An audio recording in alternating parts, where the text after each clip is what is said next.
Assalamualaikum warahmatullahi wabarakatuh dan selamat pagi. Hari ini kita masuk di pertemuan ke-14 di rasio leverage.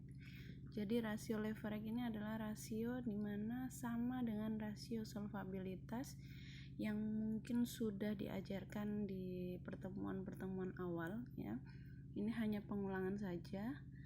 Jadi ini rasio leverage ini adalah rasio utang atau perbandingan yang digunakan untuk mengukur berapa besar pinjaman utang perusahaan yang dibiayai oleh aktiva dan juga modal yang dimiliki perusahaan tersebut. Jadi memang kalau kita berbicara mengenai rasio leverage ini, kita akan mengukur berapa hutang ataupun total hutang suatu perusahaan itu terhadap modal ataupun aset, biasa juga disebut dengan aktiva. Jadi apakah dia lebih banyak hutang ataukah memang sebanding dengan aktiva yang dimiliki oleh perusahaan tersebut.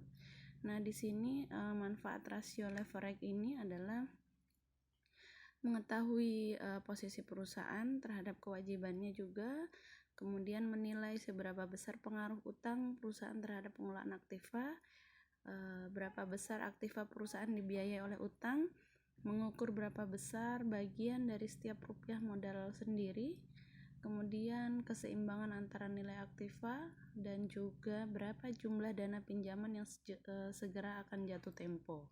Nah, ini adalah yang memang harus kita pelajari. Di sini nanti ada 5 rumus yang kita gunakan. Nanti ada contoh yang saya berikan, boleh ditanyakan. Nah, di sini ada jenis-jenis rasio leverage. Yang pertama adalah debt to total asset ratio atau biasa disebut dengan DAR ya. Ini biasanya total hutang dibahagi dengan total aktiva agar kita mengetahui apakah perusahaan tersebut dengan hutang yang dimiliki ini sesuai dengan kekayaan yang ada. Jangan sampai nanti dia melebihi daripada utang. Jadi lebih baik hutangnya lebih kecil dibandingkan total aktiva. Nah, ini akan dikatakan perusahaan itu akan baik. Nah, kemudian kita masuk di debt to equity ratio. Nah, di sini ini adalah hubungan antara jumlah utang jangka panjang dengan jumlah modal yang dimiliki perusahaan. Jadi ini adalah total hutang dibahagi dengan modal sendiri dikali 100%. Nah, ini untuk menghitung hutang jangka panjang ya.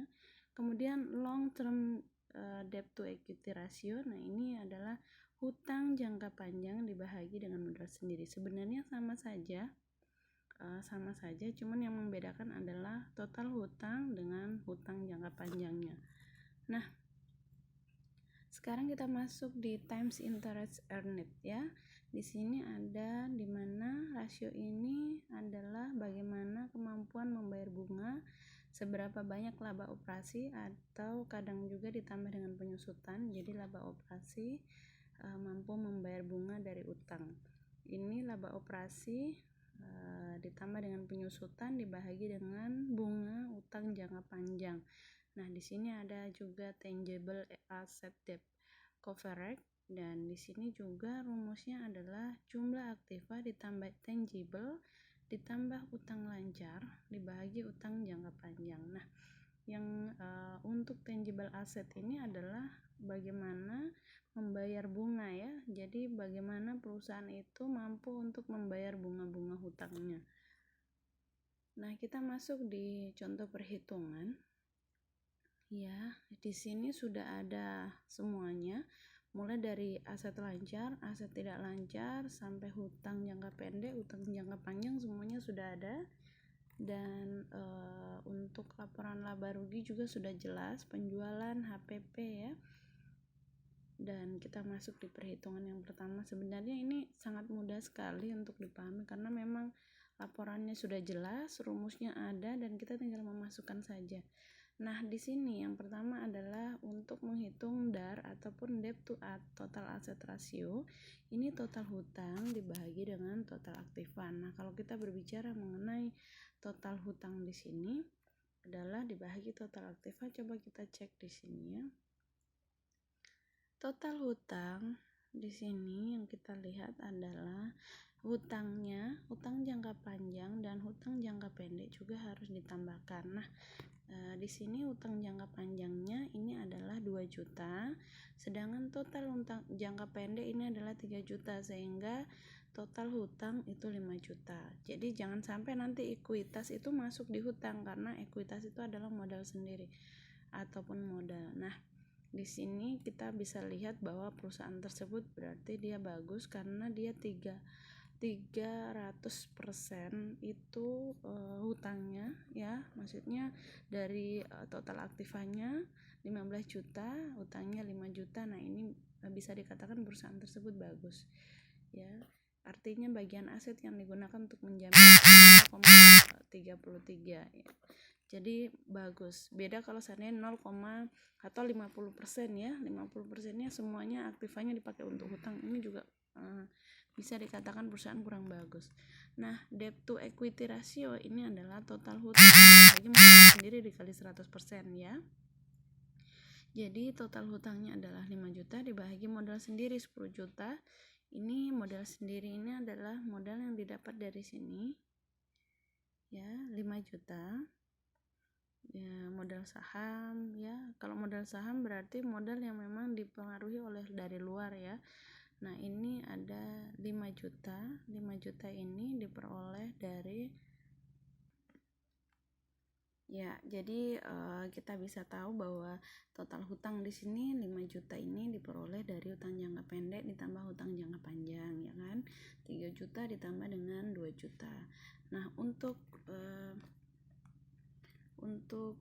ini 10 jutanya modal sendiri ini diperoleh dari total ekuitas ya. Total ekuitas 10 juta.